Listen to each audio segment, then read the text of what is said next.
Hello, everybody. My name is Jason. I'm the Pasta Doctor, and I'm excited. This is my first stream on Twitch, so I hope somebody finds me. I titled it Chapter 1 because we're going to do something a little different, maybe, than other folks do on the platform. I'm going to start by reading a book I wrote, Living Intentionally. You can find it on Amazon. If you have a desire to give it a look, that would be pretty fantastic, and I would appreciate it greatly. But if you don't want to, you don't have to. We're going to be diving in. My overall goal, the reason I'm here, I want to meet people. I want to create community. I want to help people navigate various aspects of their lives. So if you pop in and at some point in time you have a desire to ask a question or something like that, I'm going to be available. And I'm here for that reason, and just hope that you enjoy the time we're going to spend together today. So, as I mentioned, while I have a great desire to kind of spend some time looking at mental health issues, spiritual issues, I'm a Christian, I'm a pastor, and that's a super important part of my life.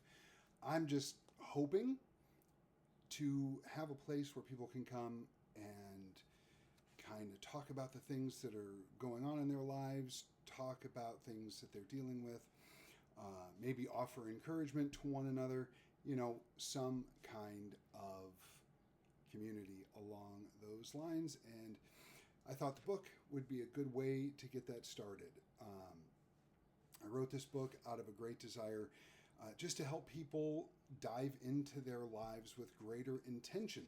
So if that interests you, let me know. Probably going to be a little weird because I'm going to be reading a book I wrote, which I've read it many times. And I just hope that it's something that is encouraging to you as we spend some time. As you can tell, I'm moving a lot. I move a lot. I tend to talk with my hands, so it might get kind of weird. I get fidgety. But I have my trusty Awala water bottle. I got the book. I'm going to start with the introduction, and I'm paying attention to the chat. So if you're here and you want to ask a question or just let me know you're here, that would be fantastic. So the book is titled Living Intentionally, Living Your Life on Purpose for the Glory of God, and just released a few months ago, and I'm here to share it with you. So with that, let's dive in. Here's the introduction. What you need is another book on the philosophy of life, or one that tells you how to live some way. I know sarcasm doesn't drip through words on a page the way I would like it to. And we have the Bible. Shouldn't we be reading God's Word to help us know how to live? Well, the answer is yes. I'm using the phrase living intentionally because I hate the word philosophy. I mention the word philosophy because it was part of the first title before I started writing. But I truly hate the word philosophy because it contains in it 1,000 different meanings depending on the listener.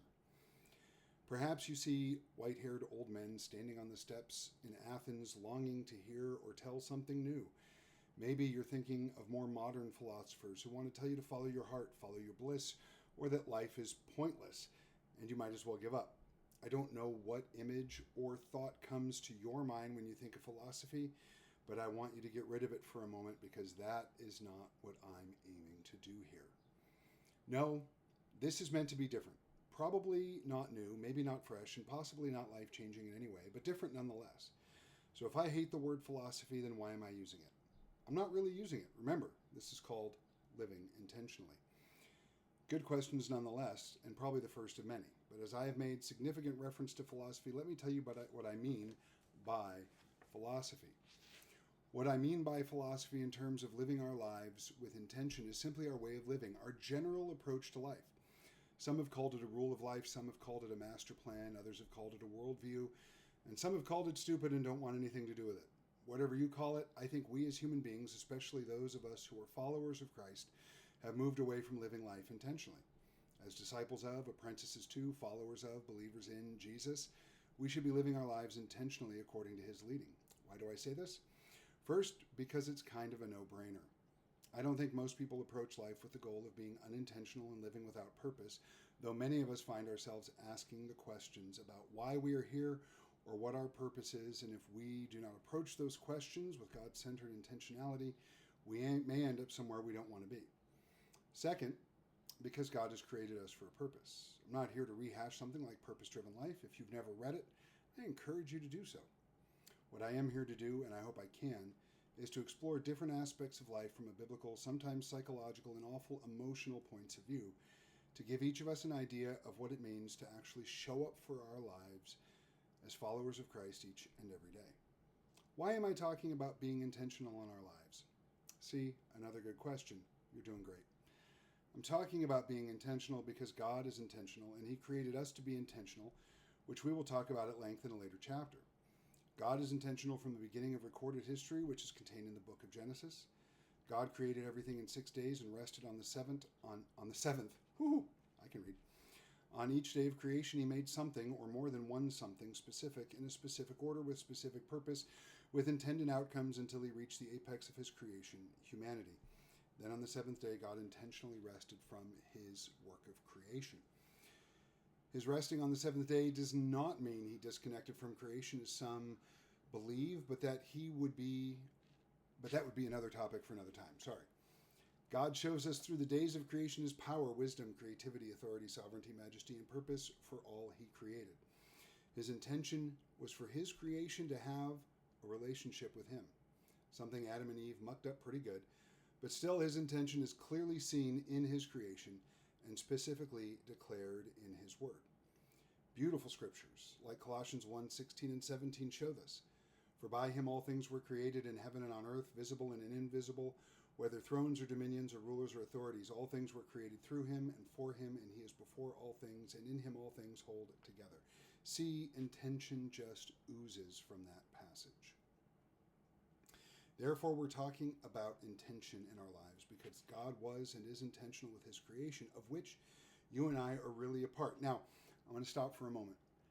Maybe that's not you. Maybe you don't believe in God. Maybe you believe in God, but you're not sure if He created everything. Maybe you don't believe in God and you don't believe He created everything. It's okay. I'm just glad you're here. And if you're here and you believe differently than me, I'm really okay with that. Let's have what I would say is a positive conversation. I won't mock you, I promise. I would appreciate it if you didn't mock me. That'd be pretty cool. But overall, I think there's a lot that we can do together and have positive conversations that are meaningful to both of us. So if you're here and maybe you don't believe quite the way I do, I'm just glad you're here. And feel free to drop your name in the chat. Let me know what you're thinking, and maybe we can open a positive dialogue that would be beneficial for you or I or anybody else who happens to be here. Along with that, you might be able to see this. I'm changing the name from Chapter 1 to Introduction. I don't think we're going to get to Chapter 1, and that's okay. But so far, basically what I'm talking about is living a life of intention, living a life where we're doing things on purpose. That's the whole point of the entire book, is to live a life where we do things on purpose, where our lives are not just the series of things that happen to us. Although things will happen to us, and sometimes things will happen to us that are way out of our control. If I'm being really honest, a lot of things that happen to us that are way out of our control, and that can make us very uncomfortable. That can cause us a lot of distress. And when things happen to us that are way out of our control, there is nothing we can do about it. How we react to those things, actually, I would encourage you to respond to those things instead of reacting. Responding and reacting are very, very different. Responding is when we take our time, analyze the situation, and come up with the way we want to respond that will hopefully do the most good, for lack of a better phrase. But at the same time, if you're anything like me, you react to a lot of things. Something happens, the emotions hit, and you just go and you come back, right? You want that perfect answer. You want that perfect thing that maybe will help you get out of it, that maybe will help the other person feel bad, or maybe, I don't know, picture, putting up the one way to Jesus sign on the freeway when somebody cuts you off. That's a reaction, something that I am sure I've never done. No, I've done it more than once. I would like to say I haven't, but if I'm being honest, I've done it. And so the whole idea here, as we get into this book, is being intentional in our lives. I even read that a little bit ago. I'm talking about being intentional because God is intentional. Then I spent time talking about how God is intentional. And again, maybe you don't necessarily believe in God, and that's okay. If you don't believe in God, you are still welcome here. But with all that in mind, let's get back to it, right? See, I'm still holding the book. Here it is. So this will not be a long book. The chapters will not be inundated with protracted, interminable, superfluous oration and verbiage. In other words, I won't use $10 words when $5 words will do. Now, I kind of say all that, and I think it's kind of funny because I had to use my thesaurus to come up with that sentence. Each of the chapters will be laid out in something like the following manner, but please don't hold me to this because I do get forgetful sometimes. I'll introduce the topic and attempt to be funny. We will explore biblical insight into that topic. When needed, we will also explore psychological and emotional implications of the topic. We will discuss the practical implications of the topic on our daily lives if we choose to approach them intentionally. Finally, we'll tell some stories and add some practical ways to show up for these things intentionally, and probably throw in a closing prayer at the end of each chapter. I will really try to remember this one. So as you read or listen in this case, please forgive me in advance for all my attempts at humor. I do think I'm funny at times, even if no one else does. Second, please forgive me in advance when I decide to mess up that order that I just mentioned. It's going to happen now that the book's finished. It happens quite often. Chances are it wasn't an intentional decision, though maybe it should be. And I simply forgot or was distracted by something shiny while writing, in which case it wasn't my fault. Oh, look, a balloon. Sorry. Now, I know that doesn't really seem funny to you, but I'm looking out my window. It is a gray and gloomy day where I live, and I can hear the birds singing, though, and just in all fairness, I get distracted really easily. So if I get distracted, be patient. I'll come back eventually. Before I close, remember, we're looking at the introduction today. Before I close, I want to add one more bit of honesty, of which there will be a lot in this book. That bit of honesty comes in the form of a confession. There have been many books written on theology, Christian living, devotional life, marriage, mental health, spiritual formation, prayer, creating a rule of life, and so on. And I'm not trying to compete with any of those writings, replace any of those books, or upstage any of those authors. In fact, I will draw from some of them and encourage you to read their books. All I want to do is give you and myself an approachable way to live life as a follower of Christ intentionally, so that we will not be conformed to this world, but be transformed by the renewal of our minds, that by testing we may discern what is the will of God, what is good, acceptable, and perfect. It's Romans 12, 1 and 2 from the ESV. My encouragement to you is to always read the Bible first, and then take this book with an open mind to where God is asking you to show up. Maybe look through the table of contents and pick one chapter that sounds good to you. They are not written in too particular of an order, though I would suggest reading the first chapter, where we will delve into our working definition of intentionality, which we'll get to next time. If you decide to read it front to back, take your time. It's hard to be intentional when you're in a hurry. And if you haven't yet, I would highly encourage you to read The Ruthless Elimination of Hurry by John Mark Comer. It's an incredible book and has done a lot for me. If you find anything in here useful, then we can give glory to God together. Let me say one more thing, and I will borrow this from Craig Groeschel. His book, Think Ahead, is where this comes from and should go on your reading list as well. In that book, Craig talks about how no one is ever intentional about messing up their lives. Most people don't intentionally get themselves in so much financial trouble that they have to declare bankruptcy. Most people don't wake up one day and decide that today is the day they're going to have an extramarital affair and destroy their marriage and family. Most people don't think to themselves that they are going to spend the next few weeks avoiding prayer, church, and reading the Bible to see just how far away from God they can get. The problem isn't that we intentionally mess up our lives.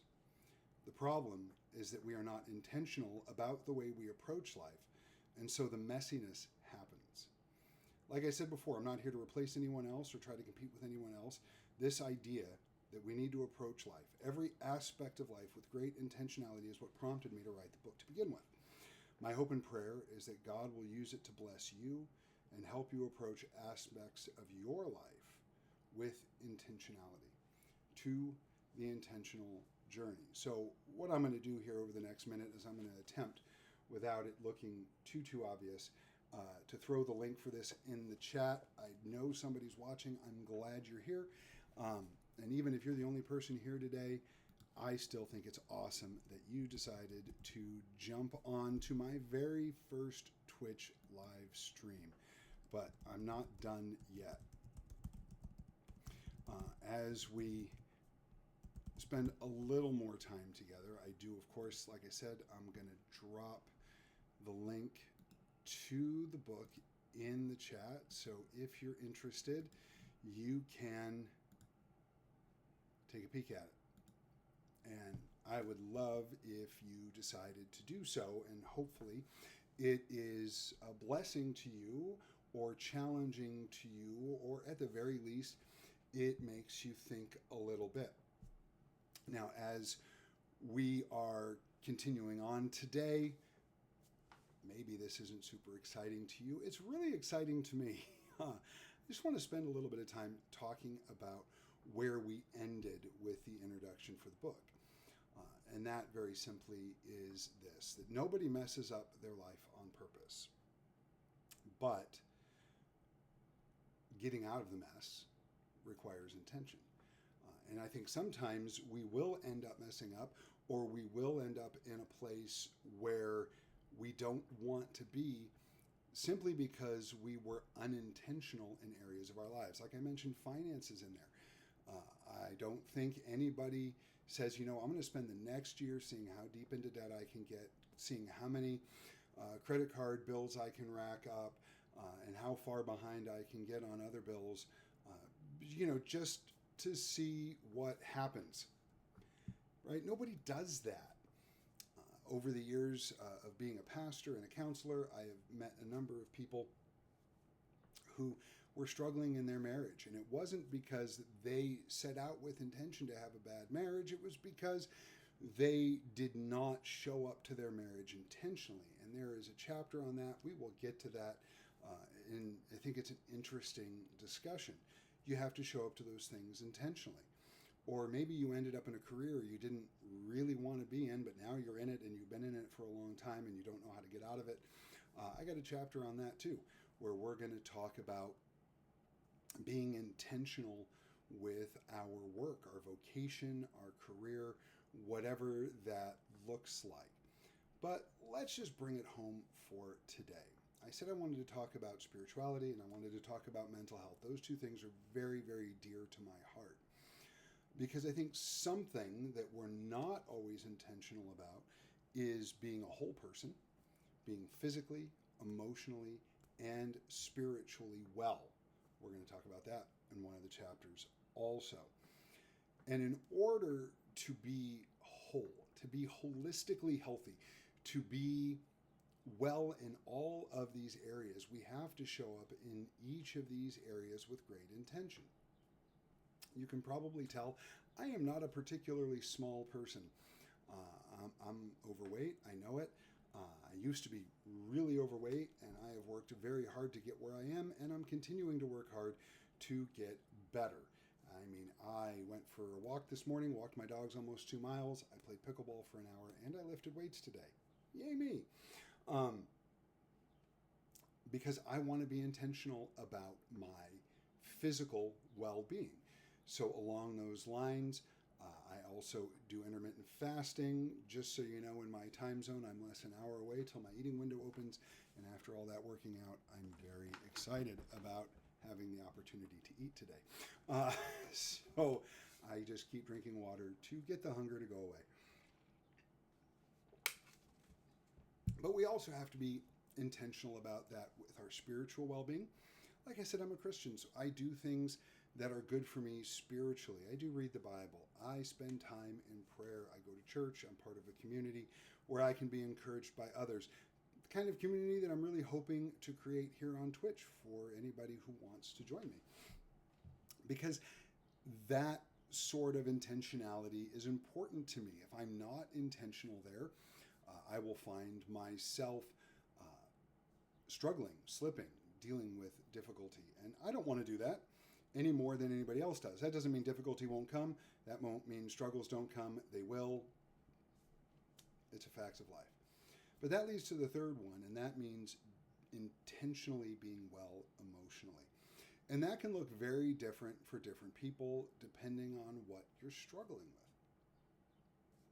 with. For my one current viewer and anybody who sees this later, let me tell you a little bit about myself. So I'm married. I have 3 adult children. I've been married for almost going on 29 years. My wife and I have been together for 33 years, but been married for 29, almost 29 of them. Our anniversary is in July. 3 adult children, all of whom I'm very grateful for and very proud of. I am a pastor. I do have a doctorate, hence my name, Pastor Doctor, Pasta Docta. I'm also Italian, and a name generator came up with the name. So it said pasta, and I love it because, well, I love pasta. Of all kinds, especially with homemade meat sauce. It's just so delicious. However, I'm digressing. I told you I get distracted easily. I've been a pastor for almost 21 years. As part of that, one of my degrees is in counseling, though please don't take this to mean I'm here to give medical advice. If you're struggling with something, seek professional help. Talk to a doctor, talk to a psychiatrist or a psychologist or a therapist. There are some amazing people out there who want to help you. Though, if you're here and you have a question, I would love, absolutely love to try to answer your question, point you in the right direction on questions of spirituality, questions of psychology and mental health. That would make me extremely happy. So feel free to drop a comment question in the chat and we can address that. Still getting to the point of taking care of our emotional health. I'm getting there. I promise I'm a little slow when it comes to making points. Hang out with me for a while. You'll find that out. I also have multiple diagnoses. I have been to several therapists. I'd say more than several. I actually don't know the number of therapists I've seen over the years. I've had 3 that were extremely helpful to me.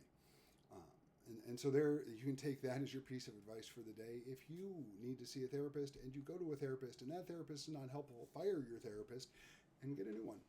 Find one that is helpful. Not all therapeutic relationships work out well. But in that process, I have 4 diagnoses. And I am sharing this with the world because I think it's important to get rid of the stigma surrounding mental health. It's something that at some point in time, I will do a whole stream about. But I think it just needs to go away. We need to stop treating mental health like it is different from any other aspect of healthcare. You know, if you have cancer, you're going to go to an oncologist. You're going to get treatment, maybe surgery, maybe chemo, maybe radiation therapy. Maybe you're going to try some holistic approaches with your diet or with exercise or whatever it is that your doctor recommends. But the point is you're going to get treatment.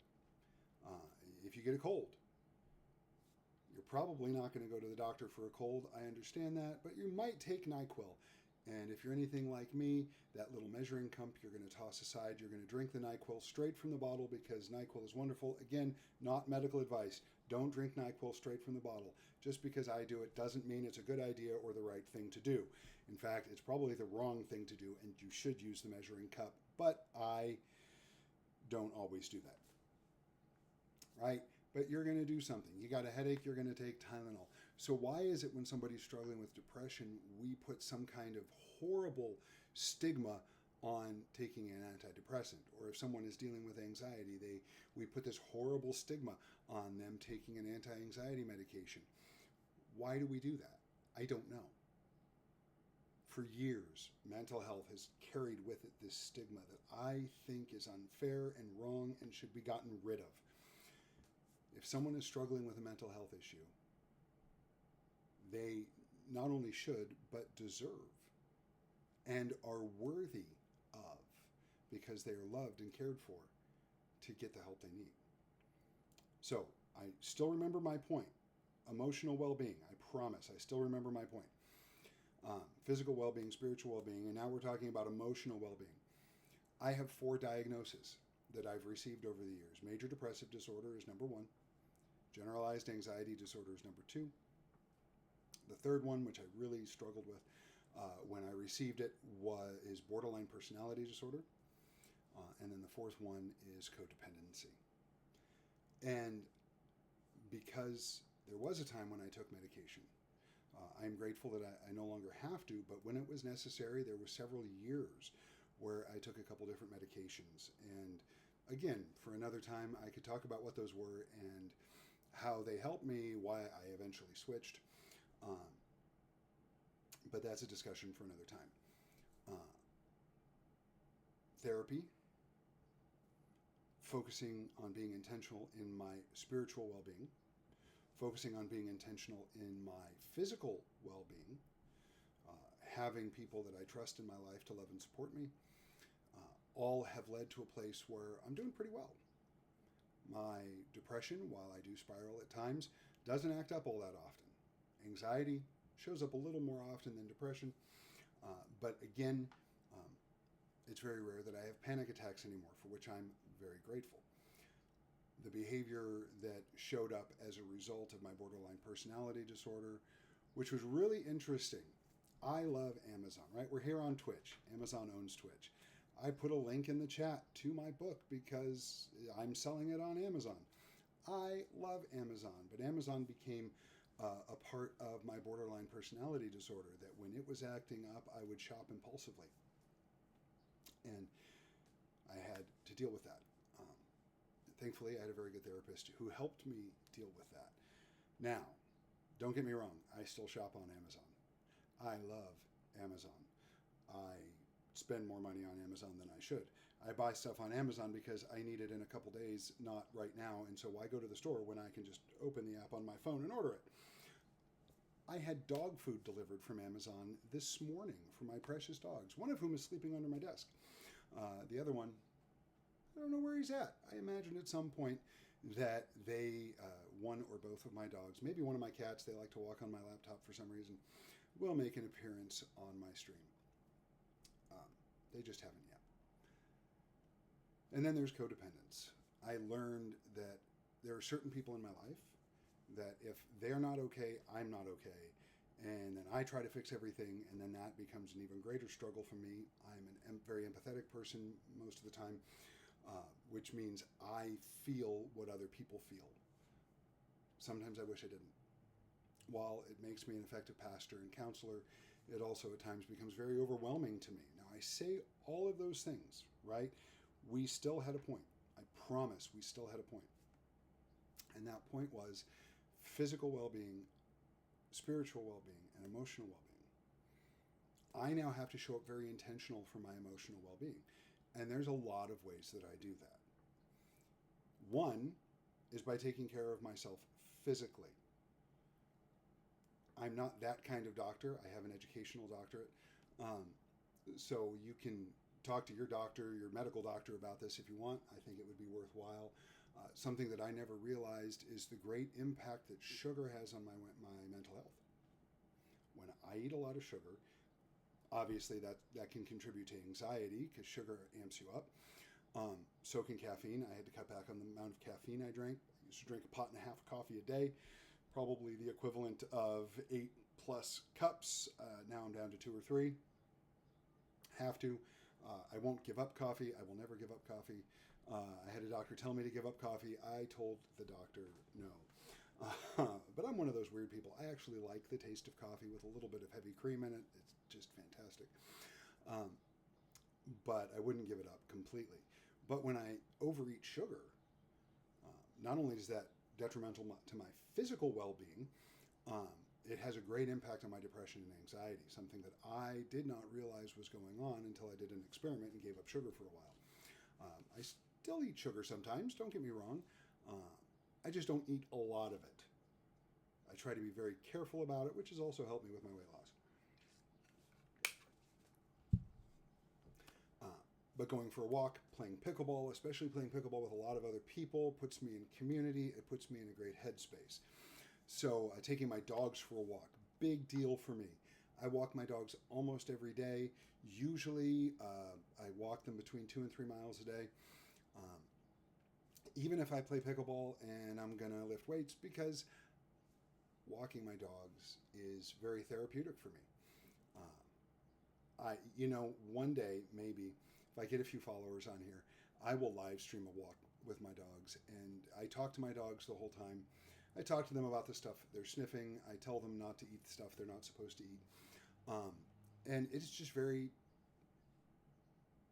grounding for me to walk my dogs. So I love walking my dogs. I love playing pickleball. I love just being active.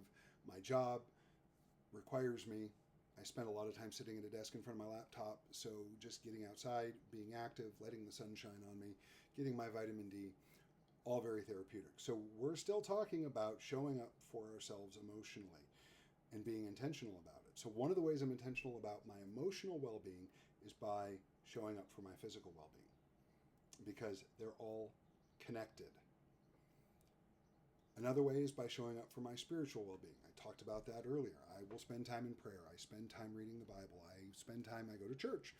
I work for a church, so that makes it pretty easy, but I go to church. I have a small group, just a group of people that meet in my home. We eat dinner together. We talk about life. We get into the Bible. We pray for each other. But it's extremely valuable to me to have those people in my life that help keep me spiritually grounded. That if I'm struggling with something, I know they'll be there to pray for me. If they're struggling with something, I'm there to pray for them, and that makes me feel good. Now, I show up in my physical well-being intentionally. I show up for my spiritual well-being intentionally, so that I can show up for my emotional well-being intentionally. Because if I don't show up for my emotional well-being intentionally by those other things, and then also specific things I do to show up for my emotional well-being, it's very easy for me to spiral depressively. It's very easy for me to spiral with my anxiety. It's very easy for me to slip back into old behaviors related to my borderline personality disorder. And it's very easy for me to struggle with my codependency. So how do I do that? Now, really, I could spend probably a good amount of time on how I do that for each of them, but I'm just going to give you a couple of things that I do. If they're helpful for you, that's awesome. If they're not helpful for you, maybe show up next time and tell me what is helpful for you. Or for the one person I have showing up according to my Twitch stream manager, if you want to throw something in the chat about what's helpful for you, that would be great. When it comes to my depression, there's a couple things I do. One, I practice gratitude. I spend time every day, usually as part of a prayer, but every day going over the things that I am grateful for. Those things include my relationship with God, my wife, my kids, my pets, the fact that I have clothes to wear, food to eat, a car to drive, a house to live in, right? There's so many things that I am grateful for. And I'm not saying gratitude will automatically overcome all depressive thoughts, but if I'm having a specific moment where I'm really struggling with something, I can turn to gratitude to help me deal with that struggle in the moment.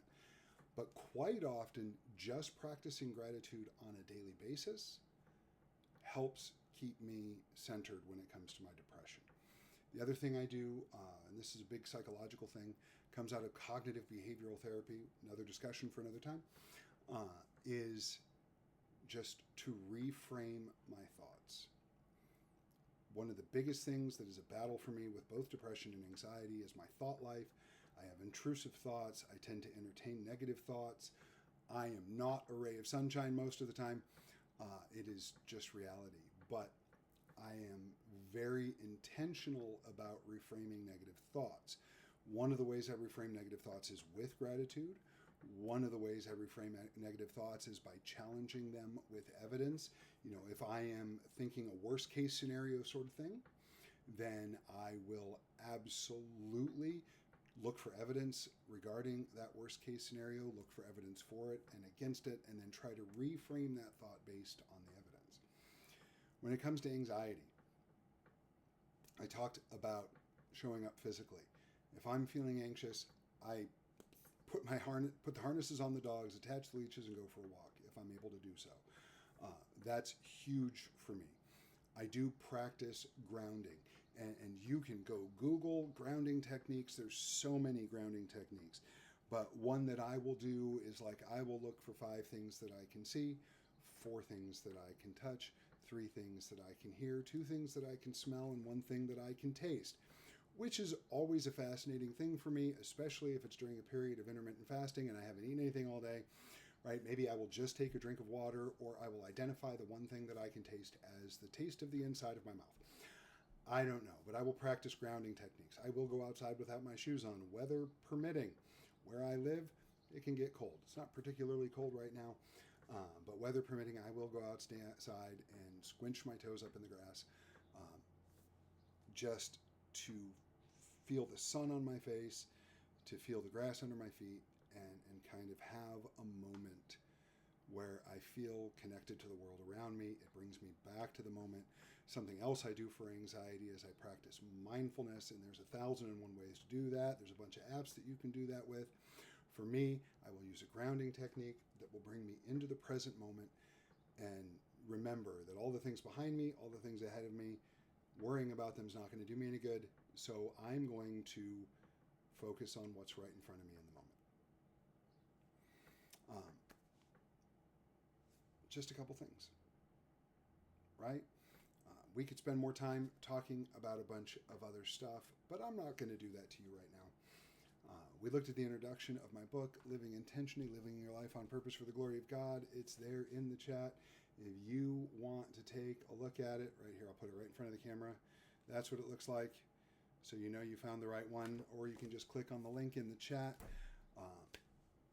If you want to buy a copy, that would be awesome. If you don't want to buy a copy, come back the next time I'm here, or find the recording of it afterwards, where we'll get into chapter 1.